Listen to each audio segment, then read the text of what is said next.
Hi guys! Welcome to Mommy Granny's vlog. For today's vlog is another special blessings from God, from up above. Thank you so much, Lord. This is hard work or fruit of hard work of Daddy. Mag-hi ka, mahal. And syempre, kasama naman si sister. Mag-hi ka, sister. Hi, good morning, everyone. So, ayan guys, meron tayong blessings galing sa up above and syempre sa hard work yan ni Daddy. And thank God ka talaga kahit dialysis na si Daddy, meron pa rin blessings, tuloy-tuloy pa rin ang blessings. Thank you talaga, Lord, sa good health and guidance every time na mag-dialysis si Daddy. So, ayan guys, as you can see, may mga plastic pa. Ayan.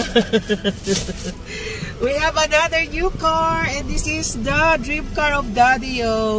Kasi gusto talaga ni Daddy yung malaking car. Since na-hospital siya at medyo malaki yung nagastos, nabenta yung sasakyan, pero after a month, naka-recover, bumili ng maliit kasi mahirap po pag mag-dialysis ng walang sasakyan. So, 3 times a week kasi yung dialysis namin. So, inisip namin kung mag-installment kami ng maliit na sasakyan, much better kaysa mamamasahe kami sa taxi. And then, syempre, mahirap kasi bagong labas sa hospital, malaking gastos. Pero na-manage po namin, thank you talaga, Lord. Na-manage namin kumuha ng maliit. And then at the same time, nag-aral pa rin si Kuya Raymart at the time. And this time, nakagraduate na si Raymart. Medyo maluwag-luwag na rin konti. Thank you, God. Hindi mo talaga kami pinabayaan.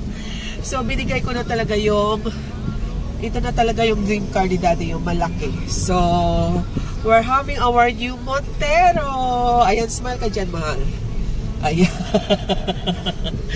So, ayan guys, thank you Lord for the blessings. Ayan, unang labas namin to. Actually, kahapon pa namin siya kinuha. And then, hindi namin napasyal kasi after namin kinuha, may work naman kasi si Daddy. Bawal-bawal malate since meron tayong investment na kinuha. Ayan.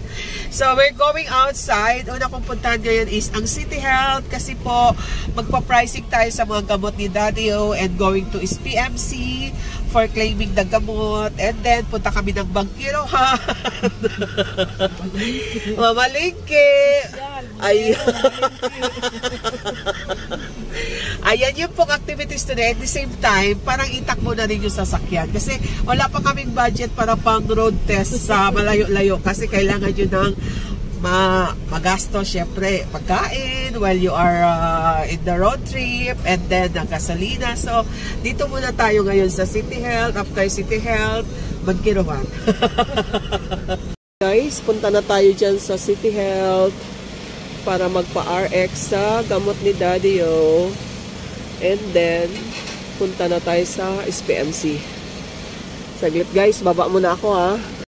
So, ayan guys, salamat na submit na natin. Balikan na lang natin kasi medyo matagal-tagal pa yun. We're done in the City Health. Nabigay na natin yung receipt ni Daddy. Kasi gagawin nila yung RX for government para mag-claim natin sa government. Yung available lang. Hindi naman natin pwede i-claim pag wala sa government. So, ayan guys, next natin is Bangkirohan. Bangkirohan is palengke dito sa Davao. So, at least naka-road test yung ating bagong sasakyan sa City Health. And then going to SPMC, Government Hospital. And then, papuntang Bangkirohan para mamalingke. O, diba?